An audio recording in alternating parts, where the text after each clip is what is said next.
આજથી થોડાક દિવસ પહેલાં અમદાવાદના સીજી રોડ પાસે આવેલી જીએલએસ કેમ્પસમાં કિશોર લંગડાના પૌત્ર આદિત્ય ઠાકોર દ્વારા જાહેરમાં મારામારી કરવામાં આવી હતી. હત્યાના પ્રયાસનો ગુનો તેની સામે નોંધાયો હતો. ગુનો નોંધાયા બાદ આ આરોપી ફરાર થઈ ગયો હતો, જે પછી 2 મહિનાની મહેનત બાદ હવે આરોપી પોલીસના હાથે લાગ્યો છે અને આજે તેને ઘટના સ્થળે લઈ જઈ તેની સાથે શું કર્યું વિગતે વાત કરીએ. વૈષ્ણવજન તો તેને કહીએ જે પીડ પરાઈ જાનાને રે. દર્શક મિત્રો, નવજીવન ન્યૂઝમાં આપનું સ્વાગત છે. હું છું ફૈઝન.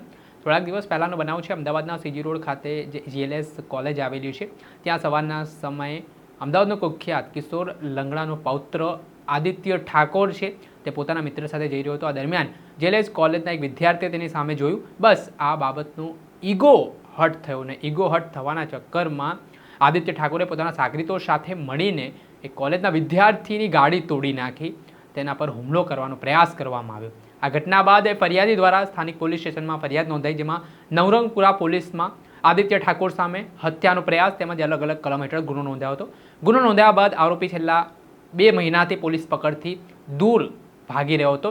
આ ઘટનાને લઈને ઝોન 1 એલસીબીની ટીમને બાતમી મળી કે નવરંગપુરા પોલીસ સ્ટેશનના જે પોલીસના ચોપડે આરોપી છે આદિત્ય ઠાકોર, તે ગાંધીનગરના PWD કોલેજ પાસે છે. બાતમી મળતાની સાથે જ ઝોન 1ની ટીમ ત્યાં ત્રાટકે છે ને આરોપી આદિત્ય ઠાકોરની ધરપકડ કરવામાં આવે છે. ને જે જીએલએસ કેમ્પસ પાસે જ્યાં તેણે જાહેરમાં મારામારી કરી હતી, ત્યાં પોલીસ આજે આરોપીને દોરડા બાંધીને લઈ ગઈ અને તેનું રિકન્સ્ટ્રક્શન કરવામાં આવ્યું. એ સમગ્ર ઘટનાના દ્રશ્ય સામે આવ્યા છે, જેમાં દ્રશ્યમાં આપ જોઈ શકો છો કે આદિત્ય ઠાકોરની ચરબી છે પોલીસે આવી રીતે ઉતારી છે. આ મામલે શું કહી રહ્યા છે નવરંગપુરાના in charge police inspector Jyotsna Chaudhary, તેમને સાંભળો. બનાવની તારીખ છે 3 આપણે બીજા મહિનાનો બનાવ છે. 9 તારીખે બનાવ બન્યો. અપ્રોક્સ 12:30 થી 1 વાગ્યાની ઉપર છે. જીએલએસ કોલેજ જે આપણે આવેલી છે ગુજરાત યુનિવર્સિટી વિસ્તાર જિલ્લામાં છે. તો જીએલએસ કોલેજ યુનિવર્સિટી નવરંગપુરા બસ સ્ટેન્ડની હદમાં એના પાછળના ગેટ પાસે એક વિદ્યાર્થી પોતાની ગાડીમાં જઈ રહ્યા હતા, ત્યાં બેઠેલા હતા. ત્યાં આરોપી જે આપણે આજે અટક કર્યા છે આદિત્યભાઈ રાઠોડ કરીને એમનું નામ છે, એ ઉંમર વર્ષ 19 વર્ષની અંદાજિત છે. જેઓએ પોતાની સાથે 2 અજાણ્યા એમના મિત્રો જે છે એમની સાથે પોતાની કારમાં અને એક્ટિવા પર આવીને એ જે ભાઈ પોતાની ગાડીમાં બેઠેલા હતા ડ્રાઈવર સીટ ઉપર, મારવાનો પ્રયાસ કરેલો હતો. જેમાં એમનો બચાવ થઈ ગયો, પણ ગાડીના કાચને બધું એવી રીતે તોડવામાં આવ્યું કે એમના ગાળા સુધી ચાકુ જે એમનો હથિયાર હતું એનાથી કદાચ વાગત તો એમનું મરણ પણ થઈ શકતું હતું. જેથી કરીને મારવાનો પ્રયાસનો ગુનો લીધેલો છે. હવે જે આદિત્ય રાઠોડભાઈ કરીને છે એ કાલે અટક કરવામાં આવે છે ઝોન 1 એલસીબી ટીમ દ્વારા. જીકે ચાવડા સર એના પીએસઆઈ છે. એ લોકોએ કાલે સાંજે એમને હકીકત મળેલી પીડીપીયુ કેમ્પસ આવે છે. એ કેમ્પસમાં બહારના ભાગે આરોપી ત્યાં જે 2 મહિનાથી લગભગ નાસ્તો કરતો છે ત્યાં દેખાઈ આવેલ છે. તો એમના બાતમીના આધારે ત્યાં પહોંચેલા અને ત્યાં જઈને તપાસ કરતા જે મળી આવે તો એમણે અટક કરીને અમને રાત્રે સોંપેલ છે, જેમને અટક કરીને આજે આપણે એમનું રિકન્સ્ટ્રક્શન પંચનામું પણ કરવા જઈ રહ્યા છીએ.